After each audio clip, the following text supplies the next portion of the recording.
Chegamos ao capítulo 11 de João. O começo dele fala sobre a morte de Lázaro. Diz assim a partir do versículo 1. Um homem chamado Lázaro estava doente. Era de Betânia, da aldeia de Maria e de sua irmã Marta. Esta Maria, cujo irmão Lázaro estava doente, era a mesma que ungiu o Senhor com perfume e lhe enxugou os pés com os seus cabelos. Por isso as irmãs de Lázaro mandaram dizer a Jesus: aquele que o Senhor ama está doente. Ao receber a notícia, Jesus disse: essa doença não é para a morte, mas para a glória de Deus, a fim de que o Filho de Deus seja glorificado por meio dela. Ora, Jesus amava Marta e a irmã dela, e também Lázaro. Quando soube que Lázaro estava doente, ainda se demorou 2 dias no lugar onde estava. Depois disse aos seus discípulos: vamos outra vez para a Judéia. Os discípulos disseram: Mestre, ainda há pouco os judeus queriam apedrejá-lo, e o Senhor quer voltar para lá. Jesus respondeu: não é verdade que o dia tem 12 horas? Se alguém andar de dia, não tropeça porque vê a luz deste mundo. Mas se andar de noite, tropeça porque nele não há luz. Tendo dito isso, acrescentou: nosso amigo Lázaro adormeceu, mas vou para despertá-lo. Então os discípulos disseram: Senhor, se dorme, estará salvo. Jesus falava da morte de Lázaro, mas eles pensavam que tivesse falado do repouso do sono. Então Jesus lhes disse claramente: Lázaro morreu. Por causa de vocês me alegro de que não estivesse lá, para que vocês possam crer. Mas vamos até ele.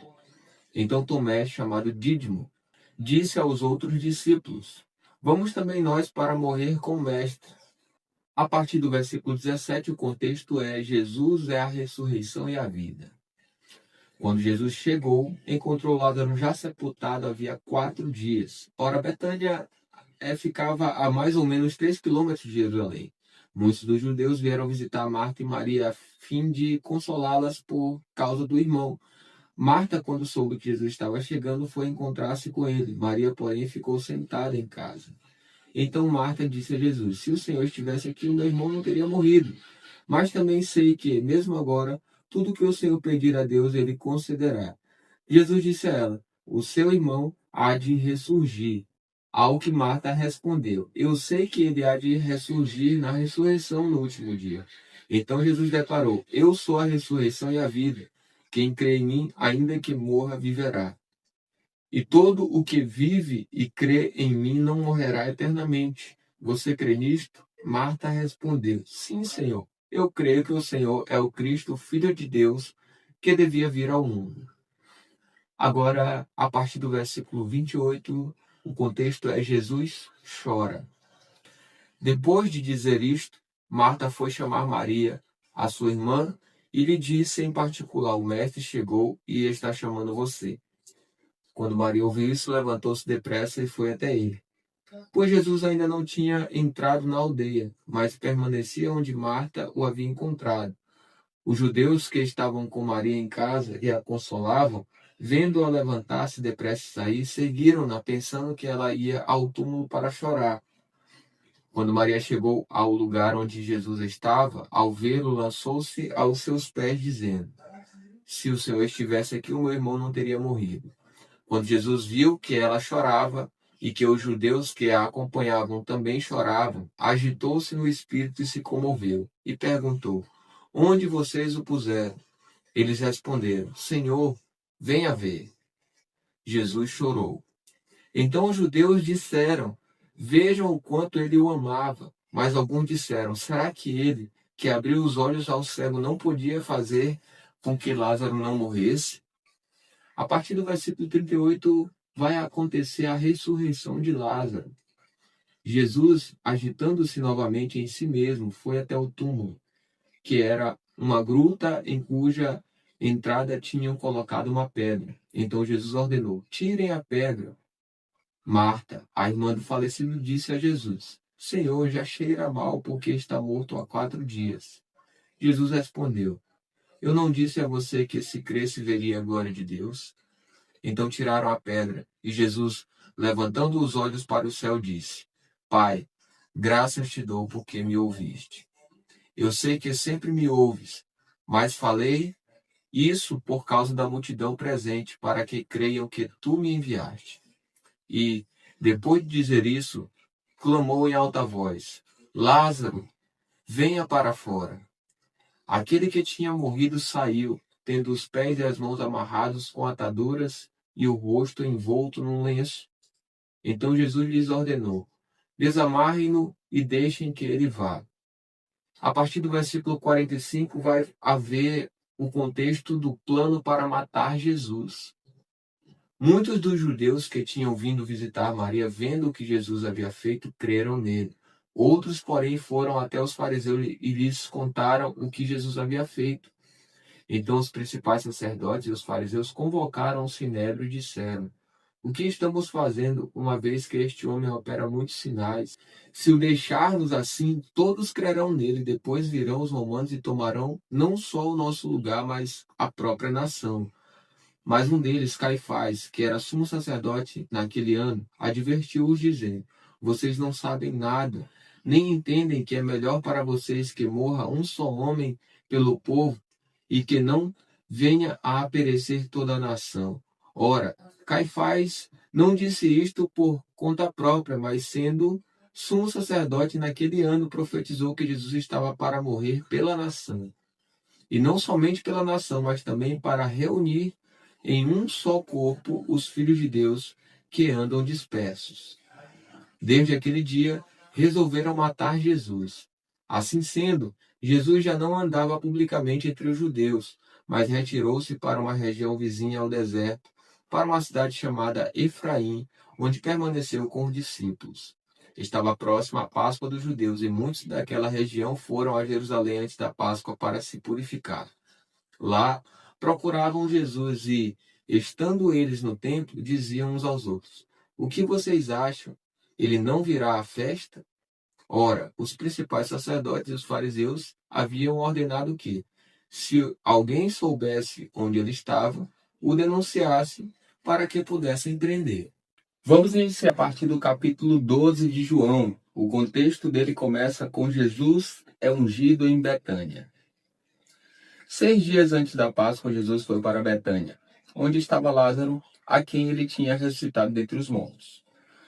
Prepararam-lhe ali uma ceia. Marta servia e Lázaro era um dos que estavam à mesa com Jesus.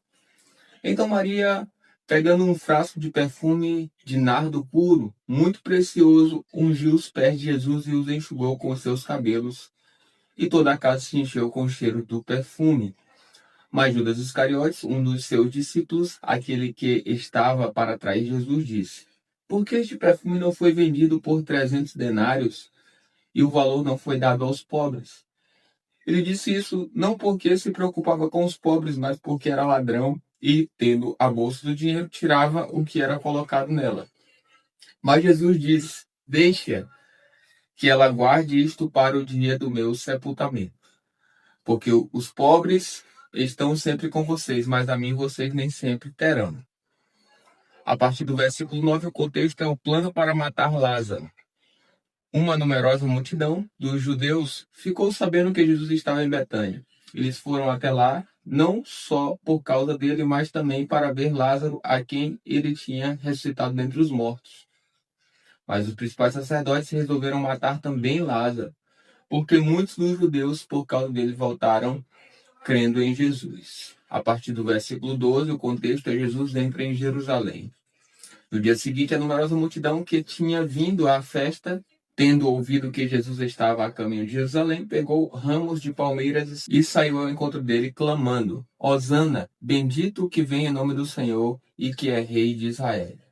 E Jesus, tendo conseguido um jumentinho, montou, segundo está escrito: não tema, filha de Sião, eis que o rei está vindo montado num jumentinho de jumenta. Seus discípulos a princípio não compreenderam isso, mas quando Jesus foi glorificado, então eles se lembraram de que essas coisas estavam escritas a respeito dele e também de quem tinham feito isso com ele. A multidão que estava com Jesus, quando ele chamou Lázaro do túmulo e o levantou dentre os mortos, dava testemunho. Por causa disso, também a multidão saiu ao encontro de Jesus, pois ouviu que ele tinha feito esse sinal.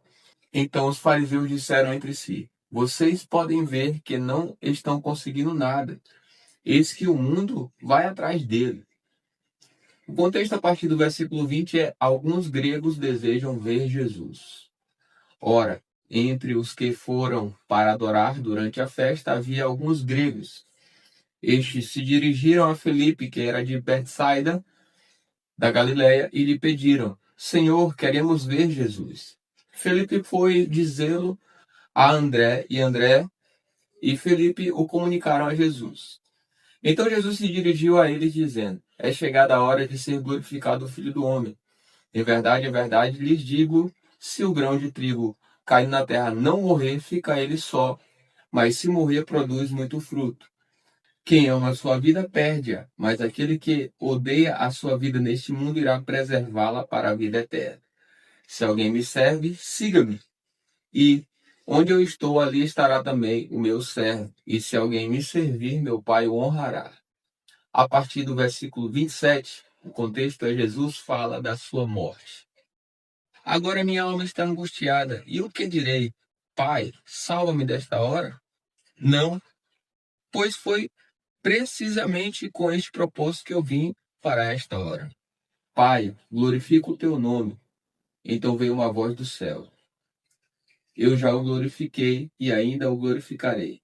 A multidão que ali estava e que ouviu aquela voz dizia ter havido um trovão. Outros diziam: Foi um anjo que lhe falou. Então Jesus explicou: Não foi por minha causa que veio esta voz, e sim por causa de vocês. Chegou o momento de este mundo ser julgado, e agora o seu príncipe será expulso, e eu, quando for levantado da terra, atrairei todos a mim. Ele dizia isto significando com que tipo de morte estava para morrer. A multidão disse: Nós ouvimos da lei que o Cristo permanece para sempre. Como então você diz que é necessário que o Filho do Homem seja levantado? Quem é esse Filho do Homem? Jesus respondeu: Ainda por um pouco a luz está com vocês. Andem enquanto vocês têm a luz, para que não sejam surpreendidos pelas trevas.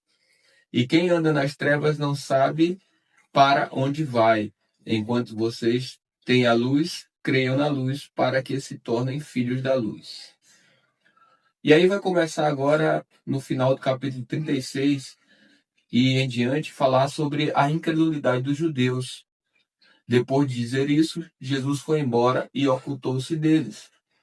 E, embora tivesse feito tantos sinais na presença deles, não creram nele, para se cumprir a palavra do profeta Isaías, que diz: Senhor, quem creu em nossa pregação e a quem foi revelado o braço do Senhor? Por isso não podiam crer, porque Isaías disse ainda: Cegou os olhos deles e endureceu-lhes o coração, para que não vejam com os olhos nem entendam com o coração, e se convertam e sejam por mim curados.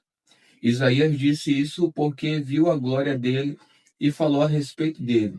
No entanto, muitos dentre as próprias autoridades creram em Jesus, mas por causa dos fariseus não o confessaram, para não serem expulsos da sinagoga, porque amaram mais a glória dos homens do que a glória de Deus. A partir do versículo 44, o contexto é o resumo do ensino de Jesus. E Jesus clamou, dizendo: Quem crê em mim, crê não em mim, mas naquele que me enviou. E quem vem a mim, vê aquele que me enviou. Eu vim como luz para o mundo, a fim de que todo aquele que crê em mim não permaneça nas trevas. Se alguém ouvir as minhas palavras e não as guardar, eu não o julgo, porque eu não vim para julgar o mundo, e sim para salvá-lo. Quem me rejeita e não recebe as minhas palavras, tem quem o julgue. A própria palavra que falei, essa o julgará no último dia, porque eu não falei por mim mesmo, mas o Pai que me enviou. Esse me ordenou o que dizer e o que anunciar. E sei que o seu mandamento é a vida eterna. Portanto, as coisas que eu digo exatamente assim como o Pai me falou. Chegamos ao capítulo 13 de João. O contexto dele começa com Jesus lava os pés dos discípulos. Diz assim: Antes da festa da Páscoa, sabendo Jesus que era chegada a sua hora de passar deste mundo para o Pai, tendo amado os seus que estavam no mundo, amou-os até o fim.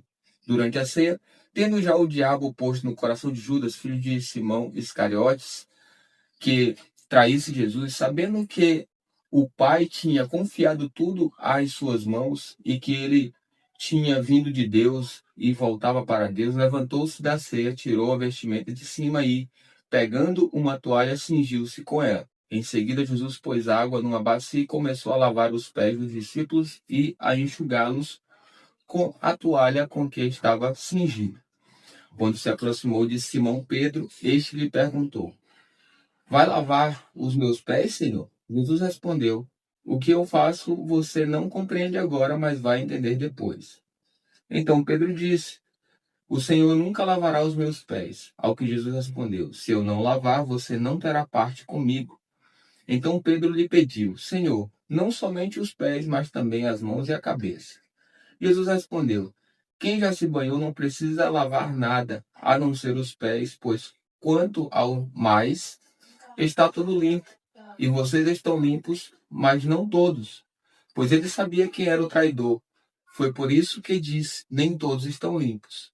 Depois de lhes ter lavado os pés, Jesus pôs de novo as suas vestimentas e, voltando à mesa, perguntou-lhes: Vocês compreendem o que eu lhes fiz? Vocês me chamam de mestre e de senhor, e fazem bem, porque eu o sou.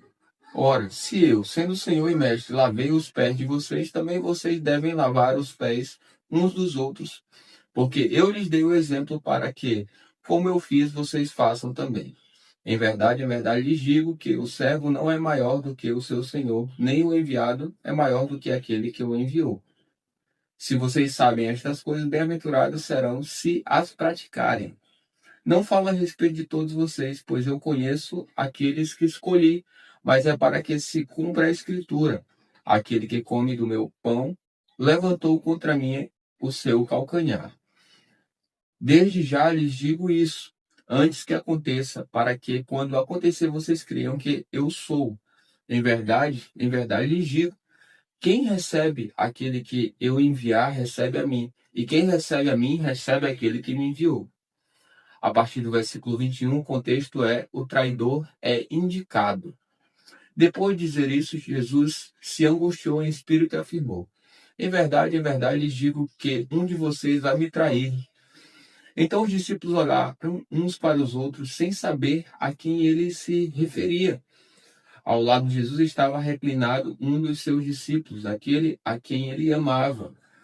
Simão Pedro fez um sinal a esse para que perguntasse a quem Jesus se referia. Então aquele discípulo, reclinando-se sobre o peito de Jesus, perguntou: Senhor, quem é? Jesus respondeu: É aquele quem eu der o pedaço de pão molhado. Então Jesus pegou um pedaço de pão e, tendo-o molhado, deu-o a Judas, filho de Simão Iscariotes. E depois que Judas recebeu o pedaço de pão, imediatamente Satanás entrou nele. Então Jesus disse a Judas: O que você pretende fazer, faça-o depressa.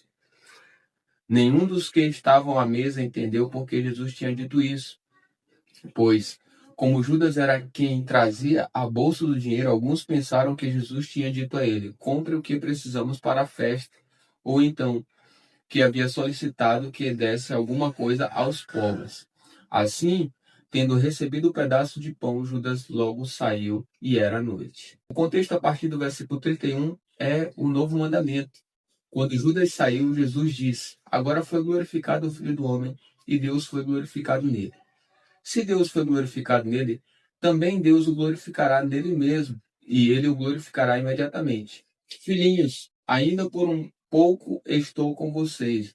Vocês vão me procurar, mas o que eu disse aos judeus também agora digo a vocês: Para onde eu vou, vocês não podem ir. Eu lhes dou um novo mandamento, que vocês amem uns aos outros, assim como eu os amei, que também vocês amem uns aos outros. Nistos todos conhecerão que vocês são meus discípulos, se tiverem amor uns aos outros. Agora Pedro é avisado a partir do versículo 36. Simão Pedro perguntou a Jesus: Para onde o Senhor vai? Jesus respondeu: Para onde eu vou, você não poderá me seguir agora. Mais tarde, porém, me seguirá. Pedro disse: Senhor, por que não posso segui-lo agora? Darei a minha vida pelo Senhor. Jesus respondeu: Você dará a sua vida por mim? Em verdade lhe digo: antes que o galo cante, 3 vezes você me negará.